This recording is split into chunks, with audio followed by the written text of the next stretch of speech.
Modification നടത്തട്ടെ. ചെറുപ്പക്കാർക്കൊക്കെ അത് വലിയ ആഗ്രഹങ്ങളല്ല. India government കൊണ്ടുവന്ന നിയമമാണ്. അത് സതീശൻ എങ്ങനെ മാറ്റും?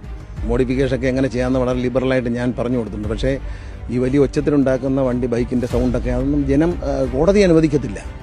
മുമ്പശത്ത് ഒരു ലൈറ്റും വെക്കാൻ, വണ്ടിയിൽ ഒരു ലൈറ്റ് വെച്ച് 5000 രൂപ വെച്ച് ഫൈൻ അടിക്കാണ് ബഹുമാനപ്പെട്ട ഹൈക്കോടതിയുടെ നിർദ്ദേശം പാലിക്കാതിരിക്കാൻ പറ്റും. എന്തെങ്കിലുമൊക്കെ ഇതിൽ ബസ്സിൽ ഫ്രീ കൊടുക്കാമെന്ന് പറഞ്ഞാൽ എന്തെങ്കിലുമൊക്കെ ഇല്ലാത്ത കാര്യങ്ങൾ അങ്ങ് പറഞ്ഞാൽ മോഡിഫിക്കേഷനും രാഷ്ട്രീയവും ഇലക്ഷനും തമ്മിൽ എന്തുകൊണ്ട്? ഇന്ത്യ ഗവൺമെന്റ് കൊണ്ടുവന്ന നിയമമാണ്. അത് സതീശൻ എങ്ങനെ മാറ്റും?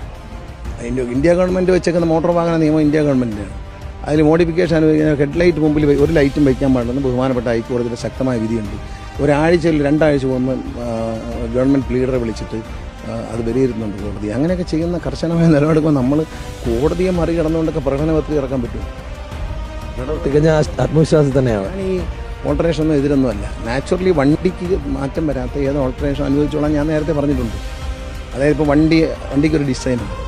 ആ ഡിസൈനെ വേർപെടുന്നത്, അതായത് ടയർ, വലിയൊരു ടയർ ഇടുന്നതുകൊണ്ട് വണ്ടിക്ക് കുഴപ്പമൊന്നുമില്ല. പക്ഷേ ആ ടയർ പിടിപ്പിക്കാൻ വേണ്ടി മറ്റൊരു സാധനം ഇടയിൽ വയ്ക്കും. ഇത് അപകടത്തിനിടയാക്കും. കാരണം അത് ഊരിപ്പോയാലോ. കമ്പനി ഡിസൈൻ ചെയ്തേക്കുന്ന ഒരു ഡിസൈൻ വളരെ സയൻറ്റിഫിക്കായിട്ട് ഡിസൈൻ ചെയ്തതിനു ശേഷം അത് അപ്രൂവൽ വാങ്ങിയതിനു ശേഷം അവർ ഫാക്ടറി മാനുഫാക്ചർ ചെയ്യുന്നത്. ആ മാനുഫാക്ചർ ചെയ്യുന്ന ബേസിക് സാധനത്തിൽ മാറ്റം വരുത്താൻ പാടില്ല. പിന്നെ വല്ലാത്ത പ്രകാശമുള്ള ലൈറ്റ് വെച്ചാൽ എതിരെ വരുന്നവർക്ക് പ്രശ്നമല്ലേ. അപ്പോൾ അത് ആലപ്പുഴയിൽ ഒരു അപകടം ഉണ്ടായിട്ട് 6ഓളം മെഡിക്കൽ വിദ്യാർത്ഥികൾ മരിച്ചില്ലേ. അത് ലൈറ്റ് കണ്ണിലടിച്ച് പേടിച്ചു പോയതാണ്. കാരണം ലൈറ്റ് വല്ലാതെ കണ്ണിലടിച്ചപ്പോഴത്തേക്കും എവിടുന്ന എന്താണെന്ന് മനസ്സിലാകാതെ കൺഫ്യൂഷനിലായിട്ടാണ് കുഞ്ഞുങ്ങൾ പോയിട്ട് ഈ ബസ്സിലിടിച്ച്. ഇതൊന്നും മറന്നു പോകരുത്.